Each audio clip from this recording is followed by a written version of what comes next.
especially in a very busy time of the year, and we appreciate that your time is precious. So we are going to give you a little bit of an update on the early years expansion, but just before we do that, I'm just going to introduce myself. So my name is Sarah Love. I am the service manager for early years. No, I'm not. I'm fibbing. I'm the service manager for Education Places and Strategy. And joining with me are various members of the team. So I'm just going to ask them to introduce themselves. Rose. Hello, I'm Rose Stokes. I work in Education Places Strategy with Sarah, and I am the Early Years Data and Sufficiency Officer. Thank you, Rose. Julia. Hello, I'm one of the senior officers in Sarah's team, the Education Places team, and I've got the lead for the early years expansion. Thank you, Julia. Kat. Hi everyone, I'm Kat. I am also a senior officer in the team. I'm leading on wraparound, but also have lots of involvement with early years. Thank you, Kat. And June. Hello, I'm June Mead. I'm the entitlements team leader, and when you send in all of your entitlement claims, it's my team that process them. Thank you very much. So I think that's all of the team that's in at the, I'm sure we may have some more that join us, but that's the majority of the team in the room.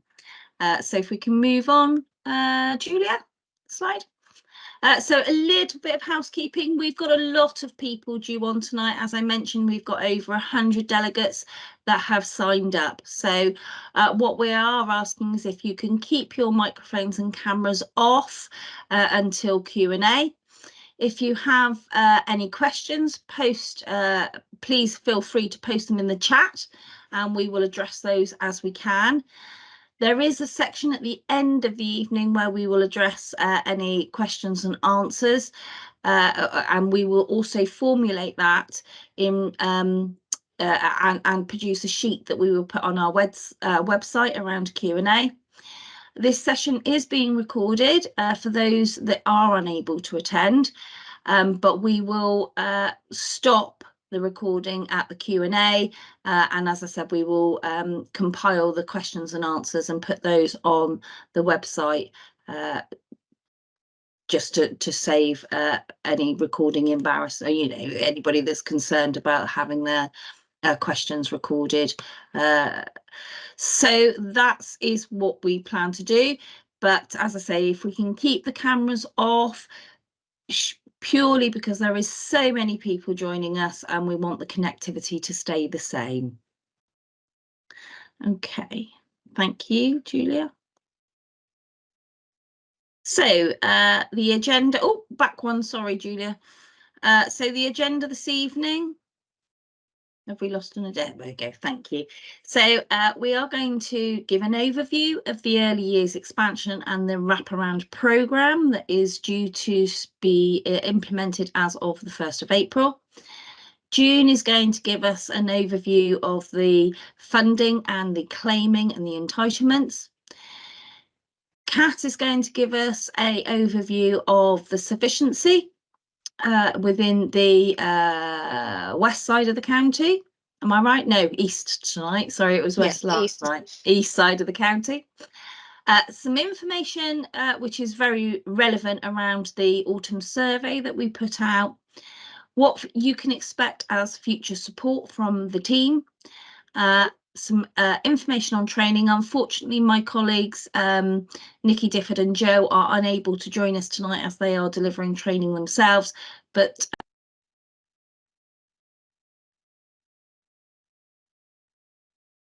Oh, Sarah, you've gone on Sarah, mute. you've gone mute. there we go. Can you hear me now? Yes. Sorry, where did we get to? Start with the training. Yeah, so unfortunately, I don't know what happened there, but oh, I've lost the slides now. Julia? Yeah, sorry, someone else took control of them and now I've lost them. I will try and get them back. Okay, so whilst Julia's just pulling those up, I'll keep chatting on. So I just wanted to make it very, very clear this evening that tonight we will not be able to provide you with the information on the base rates, and I want to make that very, very clear.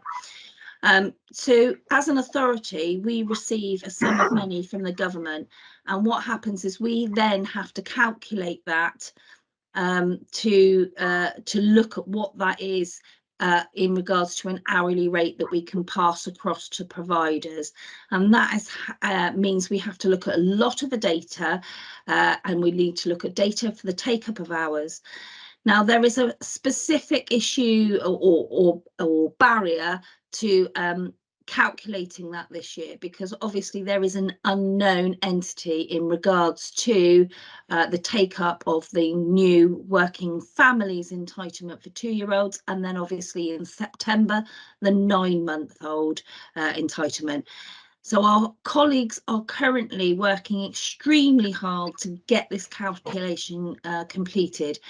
And it's absolutely imperative that we get this right, because what we don't want to do is then have to change that hourly rate because next year, because we have not made that calculation correct. In Somerset, we operate a estimate, actual and adjustment, so not just based on the census. So we need to make sure that we get those calculations absolutely spot on, so that we don't have to make the decision to have to decrease base rates into the future. So it's really important that that happens. That is being done right now. And what the proposal is that on the 7th of February, we will consult with those financial calculations to the partnership meeting.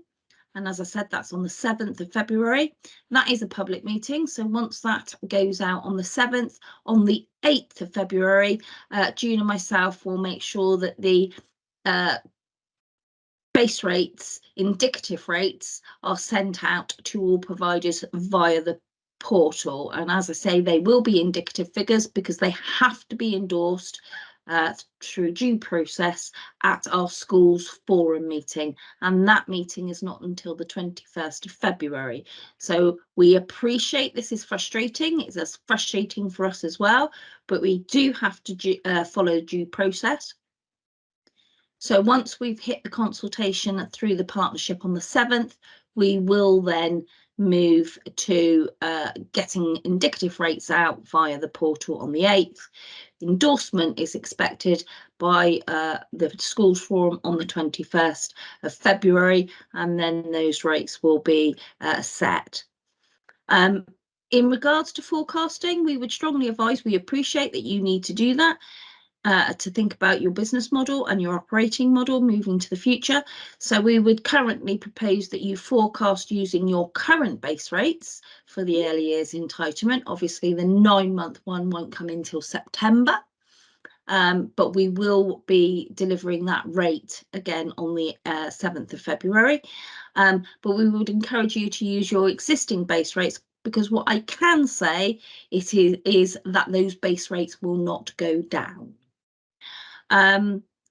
So as I say, we will also be delivering the base rates for the under 2s, or the 9-month-olds, so that you have plenty of time between now or the end of February to the start of the increased entitlement for those 9-month-old in September. Okay. Thank you, Julia. So I'm just going to run through very quickly the overview of the early years expansion. I'm sure you're all well versed in this. The spring budget, the Chancellor announced the extended entitlement for eligible working parents in England. So from April 2024, there will be 15 hours a week offered to children that are eligible from 2 years of age, or the funding period following their 2nd birthday. And then from September 2024, that will be extended to those children aged 9 months. And again, the 9 months following, the funding period following the day they turn 9 months. And then from September 2025, the offer will be increased for all children that are eligible to be able to have the extended 30 hours a week. So again, you know, that's all coming through, and I appreciate that that's a lot to understand. Thank you, Julia. So the new offer will run in addition to the existing offer. So that is for children of disadvantaged or low income families, for 2-year-olds, and then the 3 and 4-year-olds, which is the universal 15 hours, and then the 30 hours for those eligible families. And they can offered 15 hours a week over 38 weeks, or you can apply the stretched offer equivalent. So what's happened since the announcement in regards to the local authority? We have a sufficiency assessment, so which is data, and I'm not going to go into all of that because I know Kat's going to just talk through what that looks like and what happens with that. But we have put out a sufficiency survey to identify gaps in provision, and that will help us to target support for expansion where needed.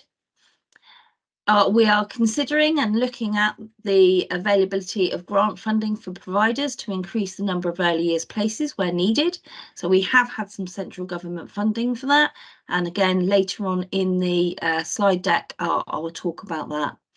And we are asking for expressions of interest from providers considering who are considering to increase their numbers of early years places, and in particular baby places. So we're going to cover all of that and how we look at that throughout the session. So that's basically the overview. So thank you, Julia. We are now going to move on to the early years funding, and for that I am going to oh, did I not do the wraparound? Have I jumped a bit? Yeah, you jumped a bit, Sarah. I jumped A bit ahead. I'm a bit ahead, sorry.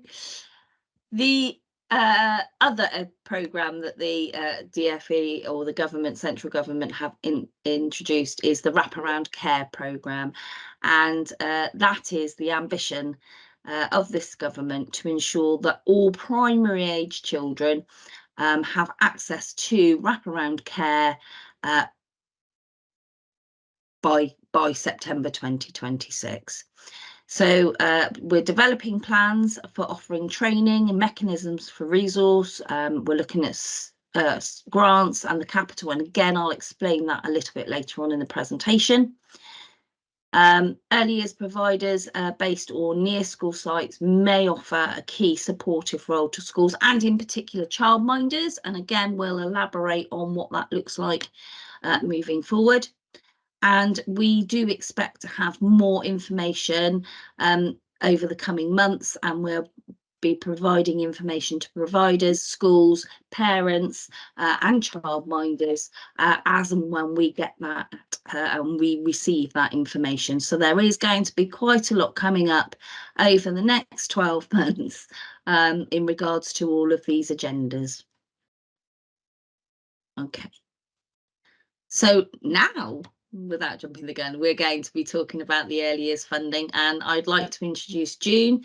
I'm sure most of you, if not all of you, know June and her team, but I will hand over to June just to talk through the next set of slides. Thank you, Sarah. So for anyone that wasn't here right at the very start, my name's June Mead and I'm the entitlements team leader. So my team processes all of the entitlements claims that come in. Today, I'm going to go through how a family applies for the expanded entitlement and how as a setting you check the code and claim the expanded entitlements. So a family applying for the expanded entitlements, if the family already has a childcare government gateway account, then they apply through that. So there'll be an awful lot of your families that you've already got the 30 hours funding for. So if they've already received that, or if they're already in receipt of tax-free childcare, then they need to go on and apply through that same account with the childcare government gateway account. The parent carer needs to make sure that the child they're applying for is added to their account before they are due to reconfirm. If they don't, it does cause additional problems. So they need to make sure that they are adding that child before they reconfirm, and they will not be able to apply for the new entitlement until they get to their reconfirmation window.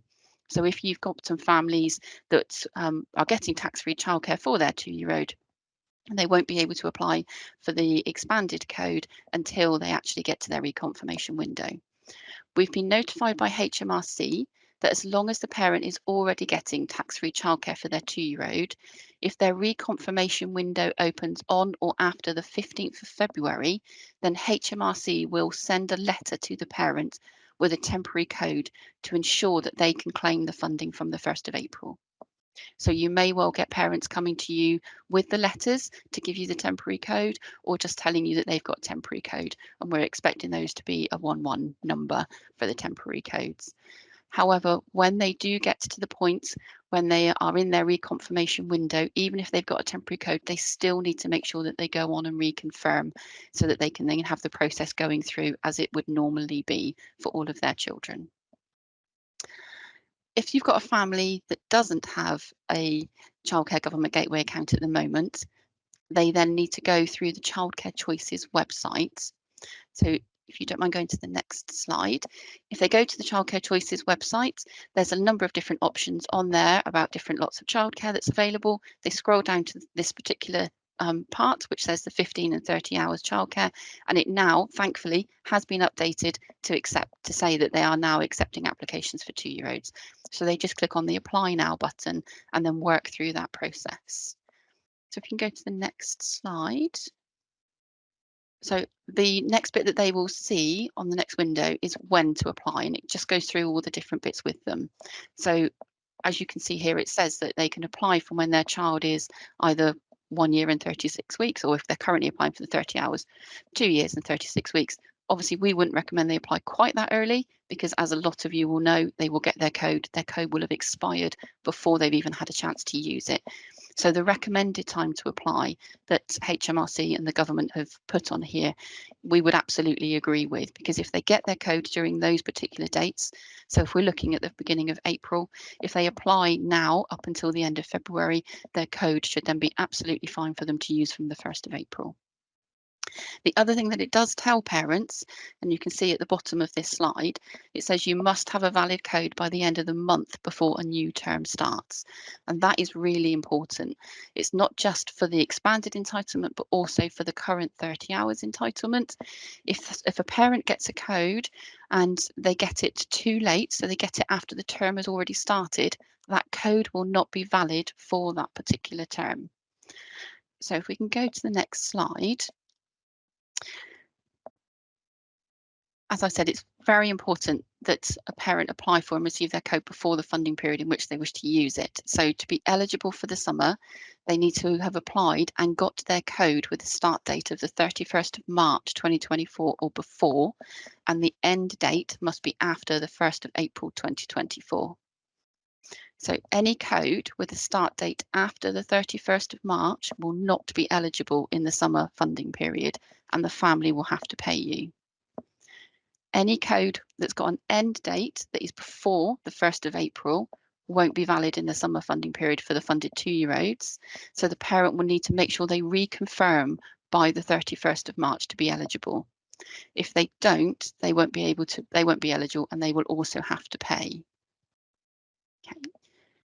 Go to the next slide, please. So once a parent has got their code and they've then given you all that relevant information, you then log into the Early Years portal and click on the Working Family Code Check. This was previously called the 30 hours check.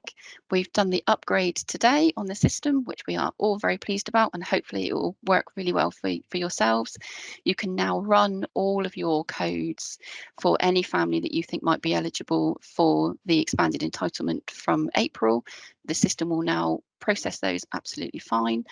And we've changed that particular label on there from saying 30 hours to say Working Family Code Check, because that's going to be for all families. So even when it gets rolled out to the 9 month and plus, that's still the same place that you'll go to run those checks. As I said, it's running exactly the same way as the current 30-hour checks. And please don't agree to take any expanded hours until you have run that check and seen that the child is eligible. We don't want you to end up in a situation where you've got a family that then is not eligible for that entitlement because that check has not been done. Funding can be stretched in exactly the same way for the expanded offer as it can for all the current offers. So if you do that for the current funded 2-year-olds or for any of the 3 and 4-year-olds, you can do that for the working families as well. And then if we go to the next screen, this is a sample check that I run just so that you can see the results that you'll get through. So I've run this particular check for Peggy Carter and put in all of her relevant information, and you can see that it's come back and telling me success means it's found a result. And then it tells you now, which is the bit that we've been asking for a long time. So we're really pleased that this is now there. It actually tells you the earliest time that this code is eligible to be used. So in this instance, it tells you that the earliest that this code is eligible would be summer 2024. And that's the first time you can use it. If it comes back and tells you that it can't find, it's basically not found, then if it comes back and tells you that there's no term, then that means that the code currently isn't eligible for any funding period. So it starts in a funding period and it finishes in the same funding period. So the parent will need to make sure they go and reconfirm.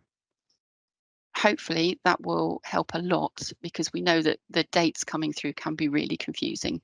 So it will tell you the funding period, but it also still says the dates when the code is valid for underneath. Okay, so do you want to go to the next? Yep. So when you need to submit your claim, you'll get a task sent to you as normal. And again, this will be the same when it comes to the 9 months as well. The screen will look very much like it does now. The only difference is the column at the end that currently says extended will also say expanded. So when you're claiming funding for 2-year-olds that meets the existing benefit related entitlement, so parents will still apply to the local authority, they'll still be sent a letter which will have the start date of when they're eligible if they are eligible, and they are still expected to show you that letter to show that they are entitled, then you claim as normal by putting the hours in the universal hours claimed box. If the 2-year-old is eligible under the working families criteria, in the same way as if they are eligible for the current 30 hours and they get the extended entitlement, you put that under the extended hours or expanded hours box. And some families will qualify under both criteria. So they will actually apply under the current benefit related criteria, but they will also apply under the working criteria because they will meet both. They can be eligible under both, that's fine, but they will only be eligible for a maximum of 15 hours per week. So they cannot claim under both. In that instance, we would recommend that you claim that under the universal hours, because once that funding is awarded, it is guaranteed until the child turns 3. Whereas with the expanded entitlement, the parent has to reconfirm every 3 months, or however their reconfirmation window, and there's no guarantee that they will then remain eligible. So we would absolutely recommend that you claim that under the universal hours. If you go to the next slide, Julia, then it just shows the screen so you can see exactly what I'm talking about there. So you can see that the end column now just will say expanded extended hours, and that will change when we do the claim in April. And then that will be the same going forward. Okay. Then the next steps that we're looking at, so we are aware, particularly for childminders, that having a 90% upfront at the start of the funding period can be really difficult to manage. So we are looking at how we can process monthly payments. We obviously need to make sure that this works efficiently and that payments go out on time to you every month so you know exactly when they are going to be expected. So that's part of the project that I'm looking at the moment, to make sure we can get that done as efficiently as possible. So as soon as we've got any more information about that, we will be in touch with you, but we're trying to get that sorted as quickly as we possibly can. Okay, if you've got any questions, please put them in the chat and I will go through and answer as many as I possibly can. Thank you so much, June. Really informative as always. There is just a couple of questions that I would like to just pose now very quickly, if you don't mind. Yeah. So in the chat, interesting that it didn't come up last night. So for 30 hours, we had to get parents to sign data consent forms. I've Yeah. updated theirs today and rename it Working Family Code. Is that Yep. okay? Yes, that would be fine. And is Yeah, all data required the same? Yes, Or can I absolutely. use the same form for 30 hours? Yes, you can use the same form as long as your data protection statement says that you're going to use it basically for the working family entitlement. And if you call it that, then that will cover all of it. Then that is absolutely fine. But yes, you do still need to make sure you get written consent from the parent. Yeah, and that answers the second question there. Lots of positives about monthly. However, we have had a question in monthly payment. Will that be in advance or in arrears? Will everybody go to monthly payments? I'm just going out there. What I would say to that is this is all work in progress. This is what we are in the process, what June is looking at with our finance team, with our software teams, and obviously with myself as well, to look at how this can actually be implemented and move forward. So they are absolutely valid questions. Thank you very, very much. But it's all of the questions that we are asking ourselves about how we can do. And then there's just one there. Will there be a different lower 2-year-old rate for children who are not disadvantaged? And I'm going to come in there and say that the disadvantaged 2-year-old rate and the working families 2-year-old rate will be the same base rate. What we do need to bottom out, which is why it has to go out to consultation and why it has to go out to Schools Forum, is at this moment in time there is no must, let's put it that way, that we apply a disadvantage uplift to the 2-year-old of working families. So that is something that we have considered, and that is what's going to be going out. So we are looking to make life simple for everybody and not have a different base rate, but to allow the disadvantage uplift in accordance to the IDACI system that we use, which is the same as what the government use in regards to identifying disadvantaged families. So again, that's a watch this space. And I'm going to leave it there, because I think we can open the other questions out in the Q&A at the end of the evening. So thank you, June, very much appreciated, and as I say, very much informative. So what we're going to do now is going to hand over to Kat, who's just going to run through what the local authority looks like in regards to our sufficiency assessment. So Kat, thank you very much. Over to you.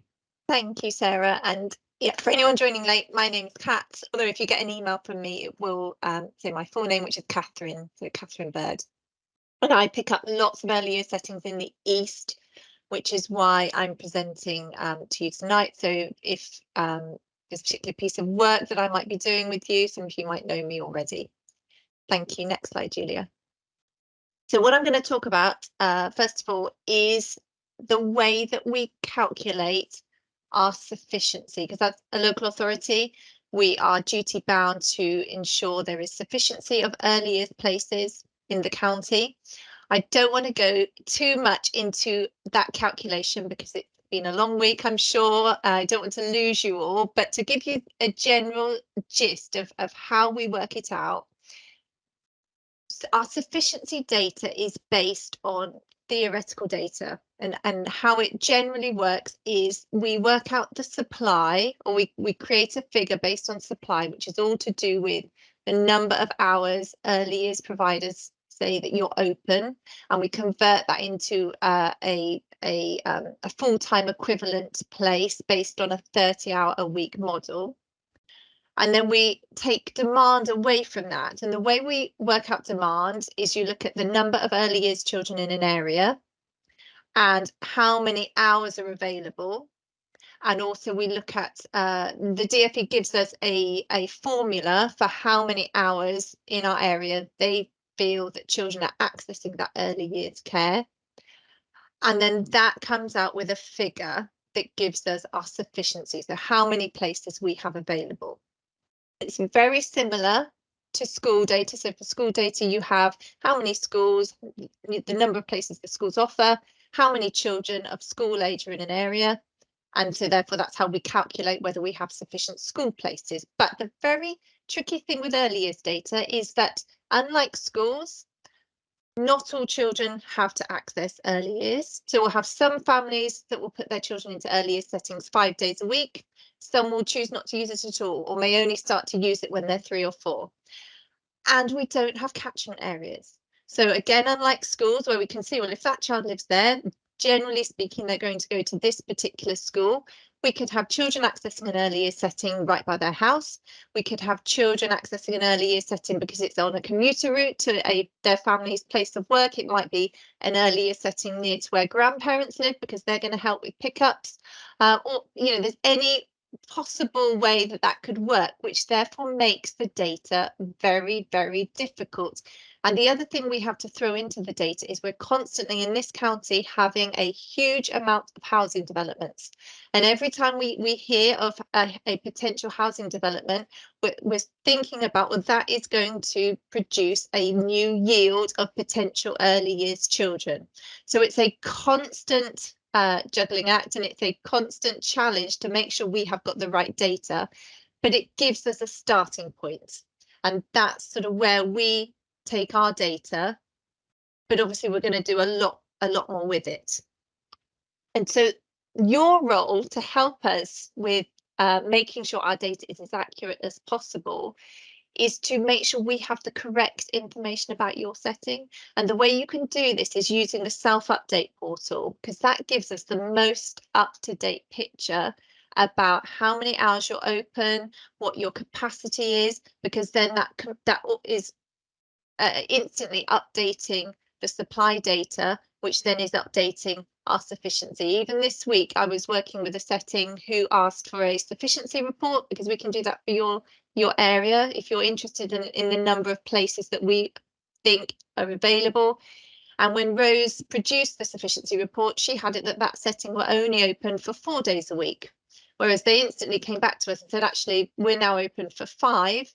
And that was because their record hadn't been updated since 2016. So you can see that things can get out of date. There are lots of you that update it very regularly, but it's just really important, if you can, to give us that accurate picture, because that then makes our data as accurate as it can be, although to a point, because as I said, early years data is very tricky to pinpoint. Okay, next slide. Thanks, Julia. So this again is looking at our sufficiency data, and this looks at what our data is saying for the sufficiency, so the number of places we have in the east of the county. And you might be looking at this and thinking, no way, that is not how this feels on the ground. We are not, you know, our setting has got huge wait lists, you know, but as I said, our data is theoretical data, and it is very much dependent on the accuracy of the information we have. Also, this is across the whole of the East. It might be, and we know, because I'm going to show you some more data in a moment, but we know that there is pressure in our urban areas, and there could be more places available in our rural or smaller settings. Okay. You can see on the image that the green are private or voluntary run nurseries. The green squares, sorry, the blue circles are our childminders, and across the whole of the county we are seeing that we've got fewer childminders, you know, offering childcare, so which is you know, coming up a lot in our work. Okay, next slide, please. So just focusing on particular areas in the east. So Yeovil here is saying that it's got many spaces above demand, but we know that we've got to factor in the fact that we've had a large nursery close in Yeovil, and we've got building in the area that potentially means that this data saying that we've got, you know, quite a plentiful number of places is not actually what's being experienced by families and by providers at ground level.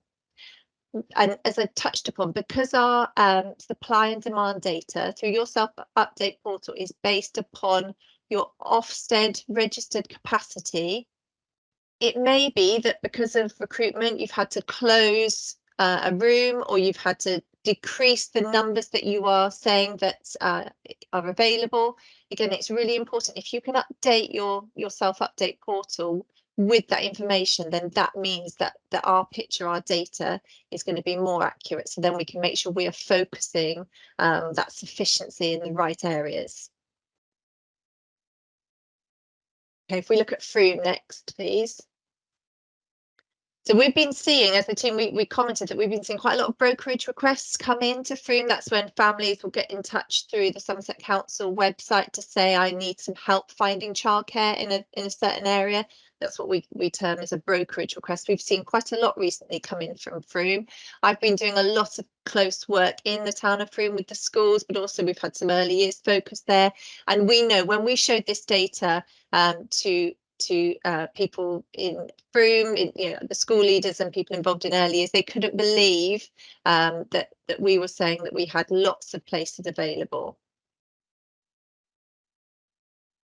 For Shepton Mallet, which is the next slide, you can see we've got very few baby places according to our data, and we know, again, because I've been doing some close work with a setting in Shepton, we know that that is what's being experienced, but also we know generally Shepton Mallet is quite pressured for early years places in general.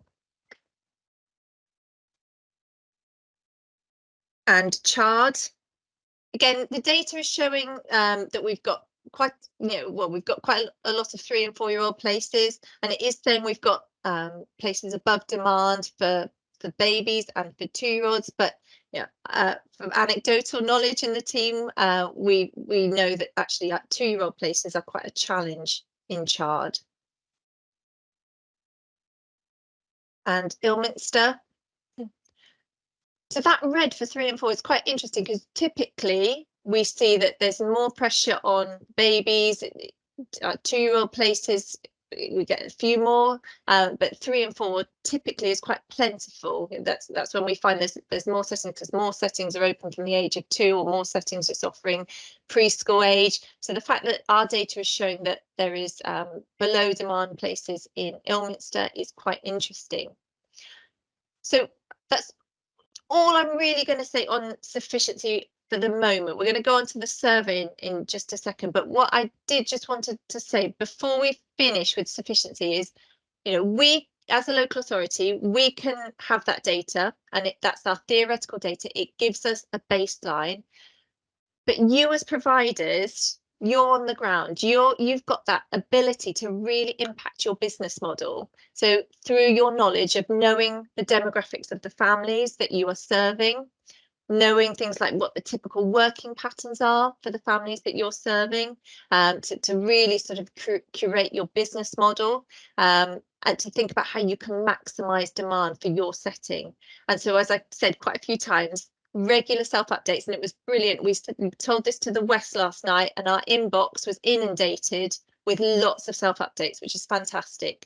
So although it will create a little bit more work for Rose to go through that, it's really helpful that we've got that accurate data. And also we are mindful that we are often sending you out surveys for information. I'm going to go on to talk about the autumn survey that we sent you and the results from that. But it is so useful for us as a team to have that current up-to-date information, so that we can make sure we are targeting our focus in the right places, and that we're not misinterpreting actually what it feels like for you on the ground. Sarah.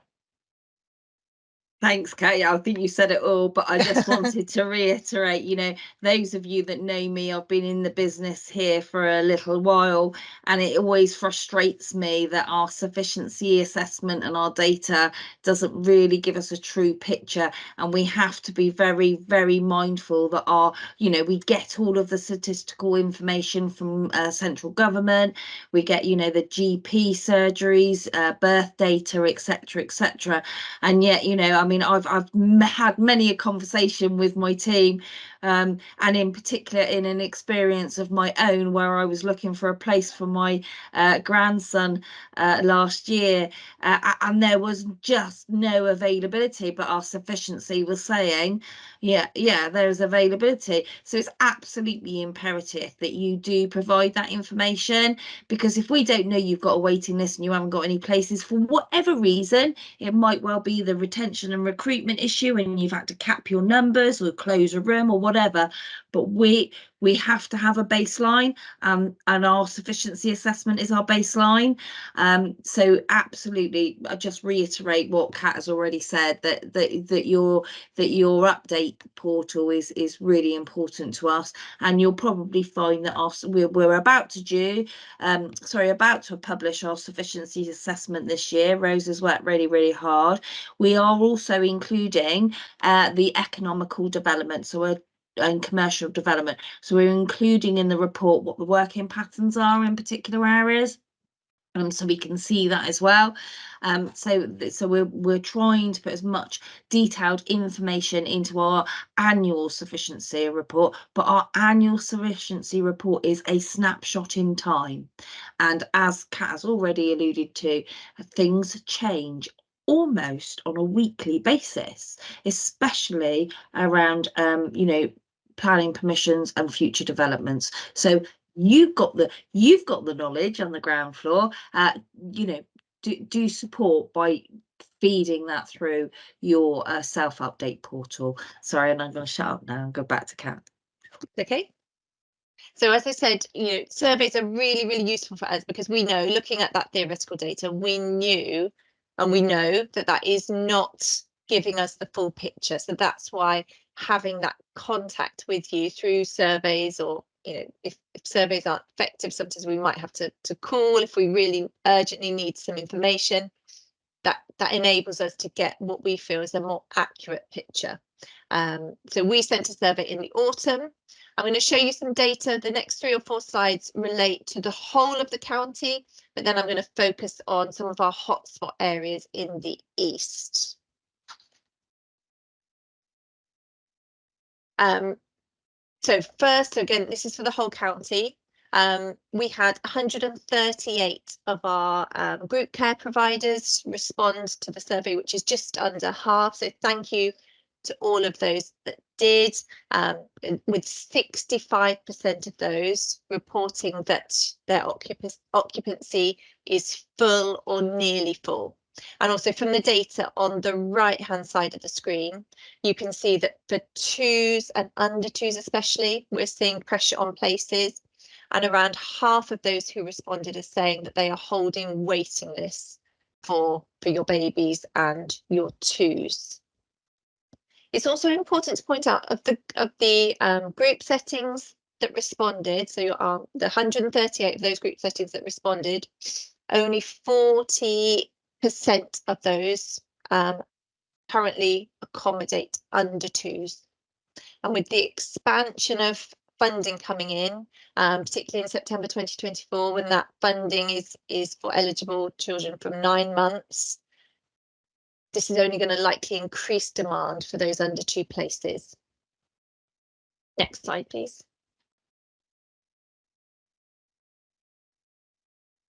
This slide here is looking at the responses from the group providers again in relation to places that they have available and the number of hours that they are open per week. And the main takeaway I think is really interesting is in that box in that green colour on the right hand side, which says there appears to be a correlation to show that the group providers experiencing higher demand for places tend to be those who are open for 45 or more hours a week. So potentially some of the settings that are saying, oh, we just don't seem to have the numbers this year, or we're still not at capacity, we're finding that there is a correlation that they potentially are settings who are not offering that breadth of hours, because it's our settings that are operating for 45 hours or more. Typically we are seeing that they are full or nearly full. And then finally, looking at childminders, again, this is across the county.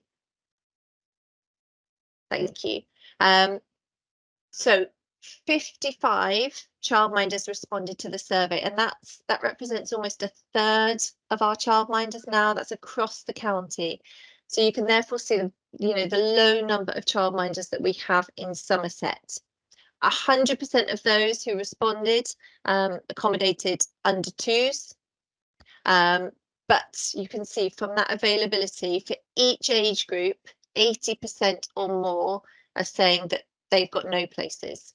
So it's a huge pressure on childminders, and just not being many places available for families particularly wishing to use childminders.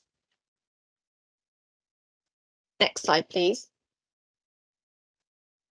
And then from our survey responses, we've created hotspot areas, or areas that we feel are potential hotspots, and we've got our urban areas, unsurprisingly, are seeing the greatest level of demand. So just looking at our towns across the east, Frome are reporting that 2-year-old and baby places are in a particularly high demand. We know in Shepton, baby places already are a premium, but there's the potential future concern for places generally.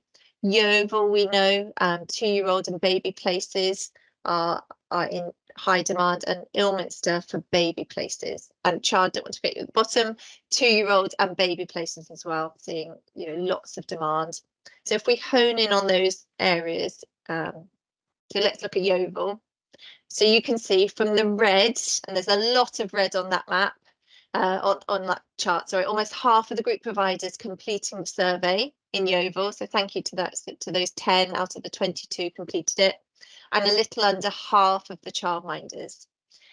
Now, you won't have remembered the figures that I showed you a few slides ago, but our sufficiency data for Yeovil was stating across the age groups, there was around 450 places available across all the age ranges. But you can see from responses on the ground, this is definitely not the case. And other than one setting that's in that sort of halfway down in green, that says there's 13 to 15 under 2-year-old places, which potentially we think it might be an inaccurate result, perhaps a mistake.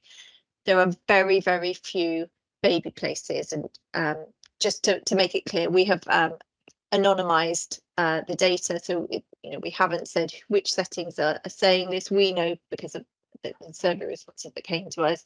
We've just described it as settings who are saying they are full or nearly full. And again, 8 of the 20 childminders you can see are reporting that there are either no places, or if there are places, there are a tiny amount. Okay, looking at Frome. Again, lots of reds. So over half of the group providers responded, and 36% of the childminders, so 10 of our 28 childminders in Frome, and those that responded of the childminders just don't have any places. Okay, for Shepton. So we don't have a great deal of data for Shepton Mallet, and in fact there's only 2 childminders in the Shepton Mallet area. But we, as you can see on again with those light red showing that there are hardly any places, we know that there is a huge amount of pressure for families who want to send their early years children to provision in Shepton. They are finding it very challenging. And Chard, so we only had 3 of the 9 group providers fill in the survey, and only 2 of the 4 childminders. You can see that there, again, not many places, a few more places for 3 and 4-year-olds. And then the third chart at the bottom of the slide, Rose had to do some follow-up calls because, as we mentioned, we are constantly having to respond to potential housing developments. So we wanted to make sure we had the most accurate data. So we did some further up phone calls between September and November. And it was interesting to note with Chard that those settings who were saying that they did have some places often were the ones that were operating shorter hours, or perhaps not operating 5 days a week. So again, we're just seeing that correlation between hours of operation, and potentially that being indicative to places available. And finally, looking at Ilminster and the surrounding areas. So with the exception of one of the group providers, we can see that the settings are responding as being full or very nearly full.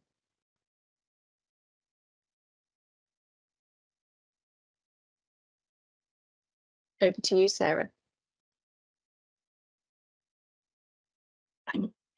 Thanks, Kat. So as you can see, you know, the reason why we wanted to just update people on this is the sufficiency assessment. That's where we get our data. That's where we're looking. And that's our baseline. However, we're absolutely understanding that our baseline is potentially out of date because our data is out of, you know, comes a year later, especially with the birth rates and the GP and the GP information and data. And actually that's why we put that survey out. Now there are a number of questions in the chat that I've sort of been looking at, and I'm not responding to at the moment because there are some very challenging discussions with parents and understanding, and I do take on board that. What I will reiterate is that we are taking down all of the comments and chat questions, and we will do that Q&A rather than to get into a big conversation around specific issues tonight, because that's not what it's about.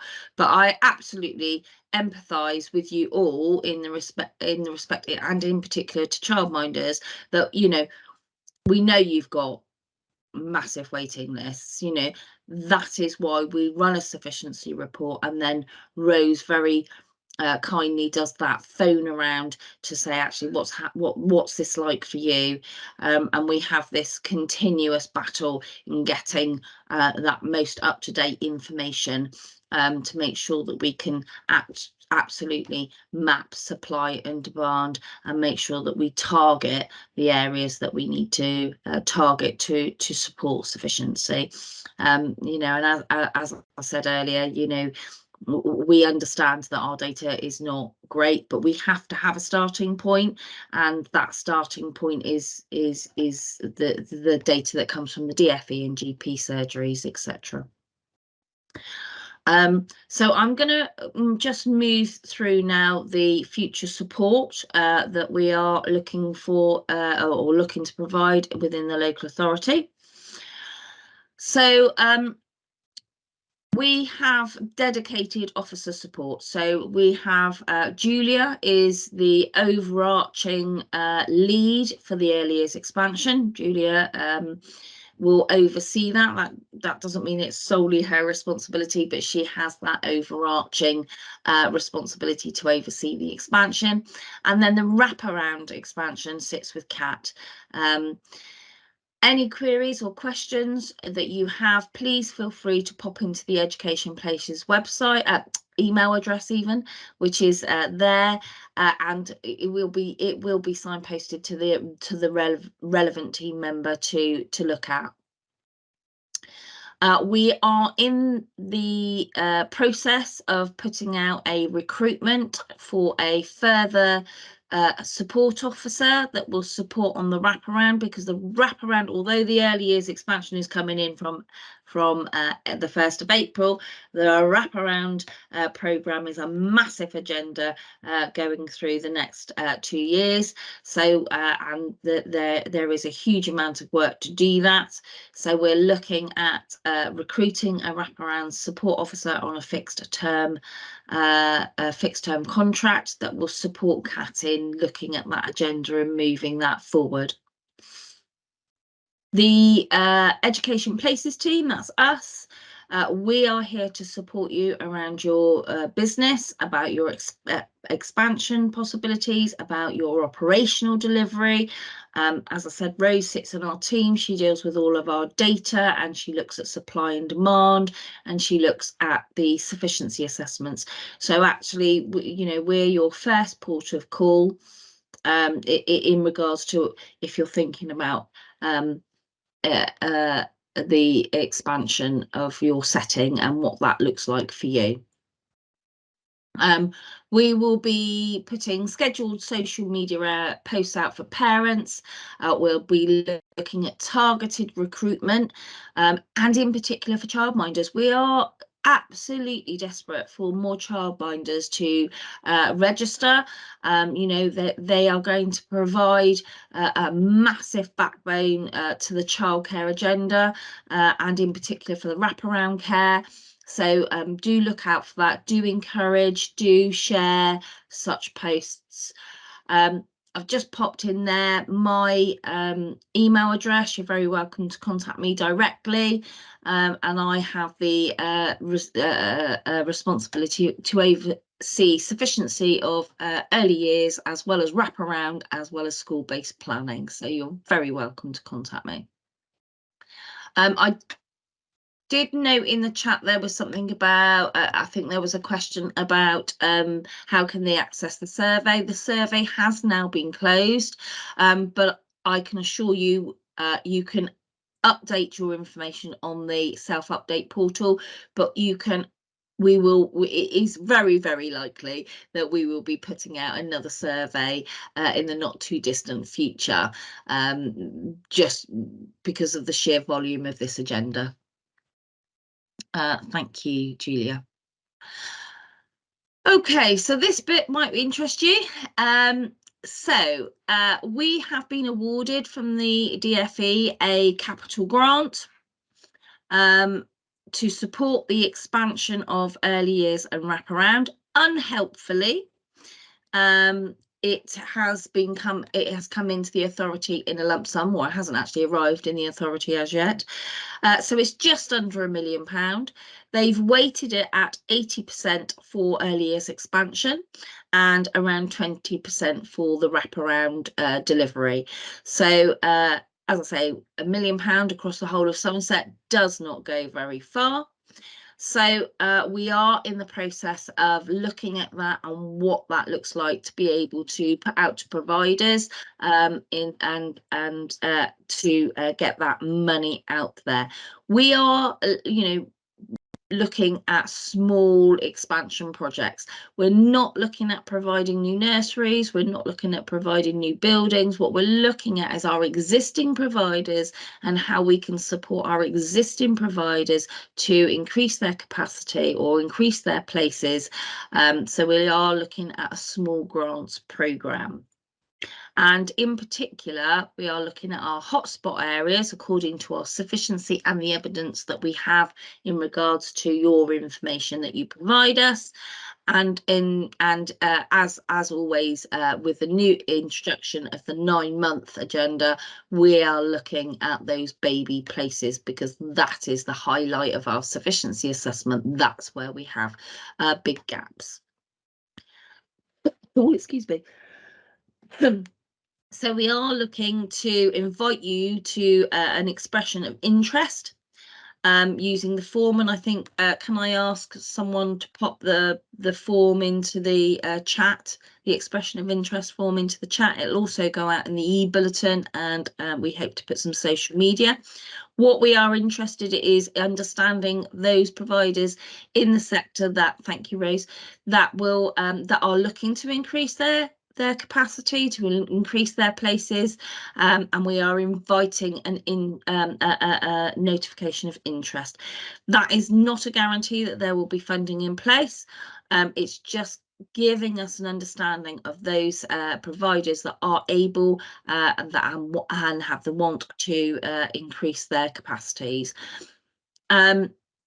Even if it's a case of you wanting to increase your capacity, but you don't want support with necessarily a capital injection, but it might be around the recruitment process, or just having a general discussion about how you want to expand. So even if you're not looking for capital investment, please do let us know if you're looking to expand. Now, we do have also 2 revenue grants. One is a capacity grant that has been awarded to the local authority for the expansion of the early years. And that is around making sure that the local authority have the capacity to support providers rolling this out. So some of that funding is going towards our core services. So for example, our core data team who process birth certificates and registration documents, because that piece of work will increase. And then there's also obviously the various other elements. We are looking to use that revenue grant to provide information, leaflets to health visitors and midwifery services around the new entitlement. We're also working with Job Centre Plus. We're looking to provide a to continue what had stopped earlier later last year, the recruitment costs. So we're looking to fully fund advertising through Dillington House and the DAS, and that's also alongside the national recruitment drive, and that's where this snapshot is from the recruitment from the DfE. They have, and this will be going out through your through the early years teams email, and also will be in the e-bulletin. And this is where you can sign up to advertise positions that you have in your setting for free, as well as looking for a position. Now, we've screenshot that page. It does say find a job, but it's also about creating an account so that you can advertise via that national service as well. So we're hoping that we are going to be able to have some, again, it will be small, it won't be massive, but some financial revenue support for those settings to expand. And again, it will be based on an application process, and it will be done and it will go to a grants panel. There's no guarantee of funding. Absolutely can't do that. But what it will go through the process, and it will be all around sufficiency of places, hotspots, and value for money, essentially. And then we've got the wraparound funding. Well, that doesn't actually come in revenue funding, and that doesn't actually come in until July. Am I right, Kat? July? June, July, we're expecting June, July time. Yeah, thank you. That doesn't actually come into the authority then, so that won't be rolled out until absolutely the new financial year. But that's where we're looking at supporting provision for wraparound care. And again, we're hoping that we've got childminders on board with that. And we're just working up the criteria using the government guidance about what that looks like and how people can apply. So there is some funding available, but it is limited, and we are trying hard to work to make it sure that it is used in the most transparent way and the most effective way. Have I missed anything, team? I don't think so. Fabulous. No, I don't think so. Thank you. So both elements of that revenue grant that I was talking about, both the wraparound and the early years expansion, we have already had discussions and agreed some support in regards to training moving to the future. So we have worked with our fellow colleagues in the curriculum and topic team. If we can have the next slide, please, Gia. And we will be rolling out. They apologise, they can't. Nikki, as I said earlier this evening, Nikki and Joe can't be with us. But they will be rolling out some support under the early years. So they will be looking at supporting quality provision for the 2 to 3 year age range, and that will be rolled out through the summer term, and it's got their starts 29th of April. There are going to be 6 virtual courses because we are aware that they are preferred with the sector when we spoke with the sector. And then we're also going to be rolling out, because of that new expansion for the 9-month plus age range. We also have agreed some supporting quality provision for the 0 to 2 year age range. So if you're currently a setting that do not take under 2s, this is the sort of provision, the training that we are going to be able to provide, and that will be fully funded. So the course dates and times there states can be found at some support services for education, and there's a little bit about the course content. Again, this will be widely advertised through social media and will also go out through the e-bulletin. So that's a little bit about the early years bit. So we've also commissioned some wraparound training. This is not going to start until April, the latter end of April, and this is going to look about setting up wraparound services, looking at the 6 steps to setting up wraparound provision, looking to include demand, sufficiency, environment, etc. And then the second part of that is, what does quality wraparound provision look like, and how can we make sure that our provision is of good quality? So both of these element training courses are to support that wraparound delivery. Because the government have made it very, very clear that the wraparound provision must be self-financing, self-sustainable, and therefore it's absolutely imperative that we get the business planning and the support available. And again, we're wanting to hear from childminders who were interested in linking with any schools that wish to provide support in the wraparound. In the wraparound area, especially as 50% of childminders' time can be from a non-domestic provision. So we're very keen on looking at that childminder recruitment, and SEND is also an element in the wraparound that we also would hope that we can look at supporting childminders and settings to achieve that delivery programme. Thank you. Yeah, I think I've covered that one really. It's around that financial wraparound management to making sure it is absolutely sustainable and viable moving forward.